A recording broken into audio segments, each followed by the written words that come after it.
guys, welcome back to the channel. In today's video, we're going to talk all about tracking, and I'm going to share with you everything I've learned about tracking so that hopefully when you find that max weight range track, you can track that animal down with ease. So let's head right into it. So I have located a max weight range coyote track, and that is going to lead us, this is it here, 24 to 27 kilograms. That's going to lead us to either a level 7, 8, or 9 coyote. Of course, I am hoping for a 9, but even if it's an 8, I am happy to shoot it and get it off the map.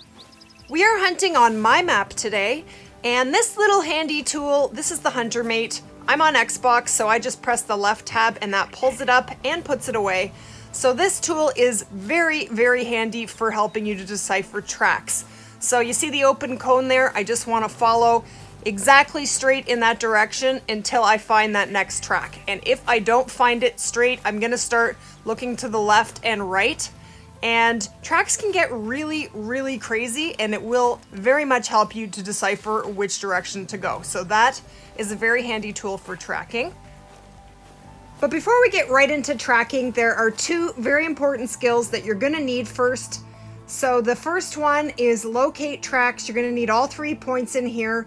And what that's going to do is it's going to make you able to see tracks further in the distance. It's going to narrow your cone to make you more precise and accurate when tracking. You're also going to need connect the dots, which connects all your tracks in your Hunter Mate. And that is definitely a very important tool that we are going to use. So first things first, when you pick up a track, it is going to change color to whatever color that you have selected. Mine is teal.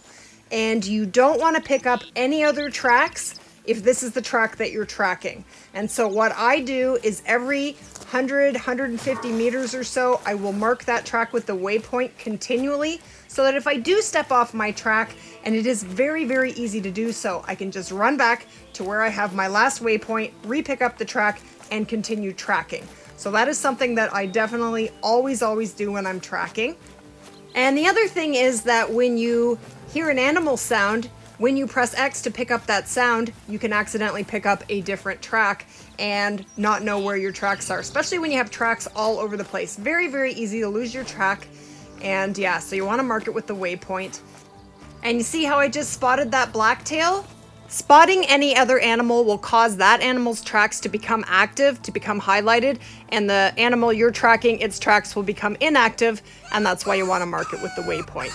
So we do have a male coyote warning call here. Might be our guy, might be a different one, but seeing as coyotes like to travel in packs, definitely going to put out a couple calls and see who is over here.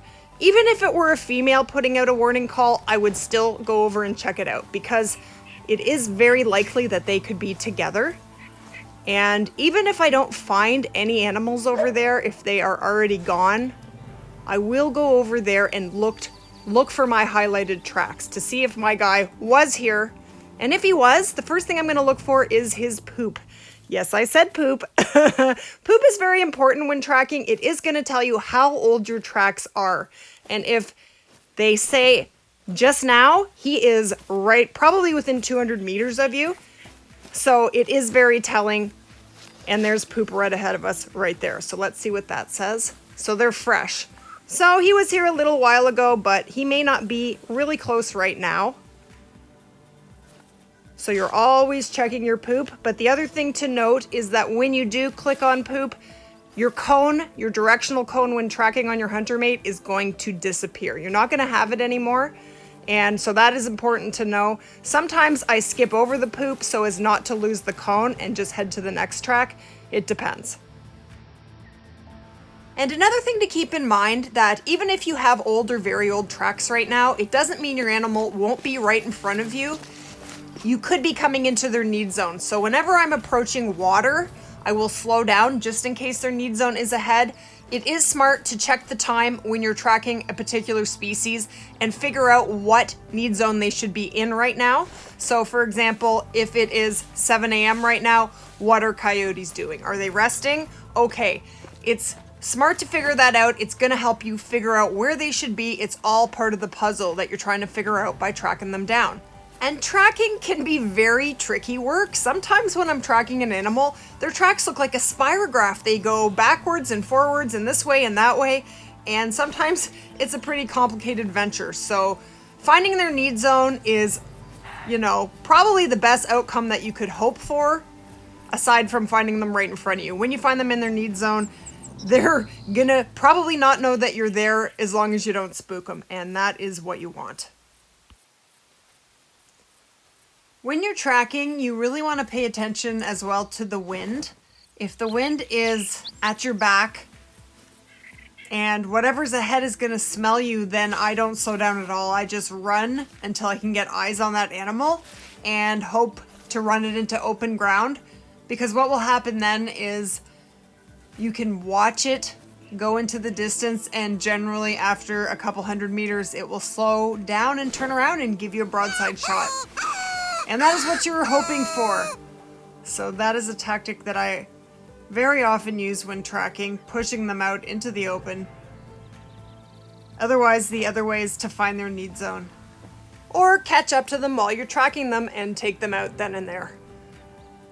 So if I do lose a track, I will pick up another coyote track or another animal that's in that same group of animals that's traveling, and I will follow that track until I can hopefully pick up the right track, because the assumption is that they're going to be together, and that often works.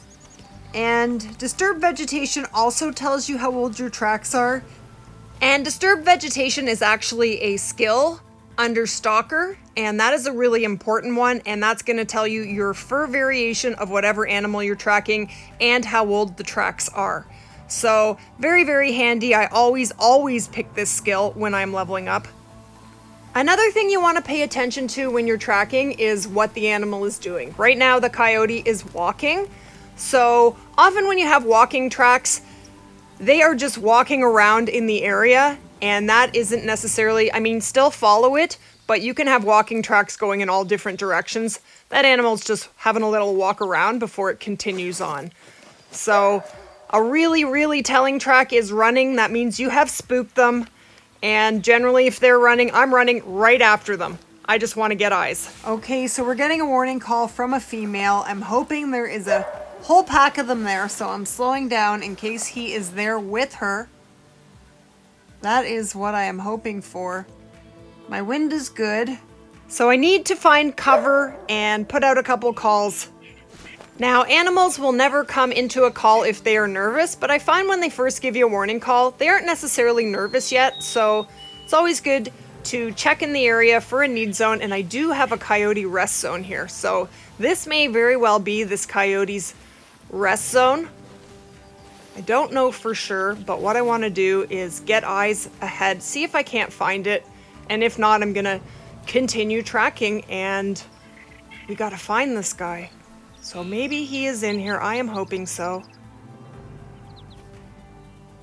I wanted to mention as well, talking about disturbed vegetation, it is such an amazing skill to have. Like, one of my favorite trophies in my lodge is a 922 piebald moose, and I would not have that if I did not have disturbed vegetation. Okay, so he is just now, so this guy is right ahead of us. I'm just gonna keep running and try and get eyes on him. There's a good chance we've already spooked him, and yes, we have. He's running. So they have got to be right ahead. So it's really important to stick with the tracks and just keep spotting ahead. The hope is that I can get eyes on them, slow down, and hopefully they will calm down and I can hopefully get a shot in. I haven't even spotted this guy yet. I don't even know what level he is. There they are. All right, there they are. Yep, he's a mythical, of course. All right, well, I'm on my own map, so I still want this guy dead. Maybe he'll come back as a 9, that's the hope. So whether or not I get a vital, I'm really not super worried about that. I would be way more worried about it were this guy a legendary possible diamond, but he is not. Mythicals cannot make diamond, as far as I'm concerned. I have never seen that happen. So I want this mythical dead. So I am probably gonna take a crazy running shot. I'm fine with it, as long as he dies. I don't want to spend much more time on this guy. So there he is. My wind isn't super good. I'm still trying to catch up to him. It's thick in here. It is thick in here. And they're so small. And I do not find these max weight range coyote tracks very often. I have only ever shot one diamond coyote, and it was one of my first diamonds, so it was a very long time ago. I also want to mention that not every max weight range track is even worth your time tracking. I tend to track only animals that go up to level 9, mostly predators, because let's see if we can't get this guy. Probably not far enough up on the left, but it should kill it. That should be fine. Don't think it was a vital shot, but that's okay. Yeah, animals that go to level 5, I don't track those max weight range tracks because they can lead to a 3, 4, or a 5. It's just not worth it. So that shot didn't look that far back to me, but I guess he was traveling. But that took him off the map. That is just fine. And this is the guy we've been tracking all that time. So tracking can take a very long time. I hope this video really helped you guys. I hope you learned some tips to help you find that animal, and I want to thank you guys for being here. And before you click off the video, please click on that subscribe button. I would love it if you guys joined us for more videos. We have lots of awesome content in the works, and I will see you guys in the next one. You take care.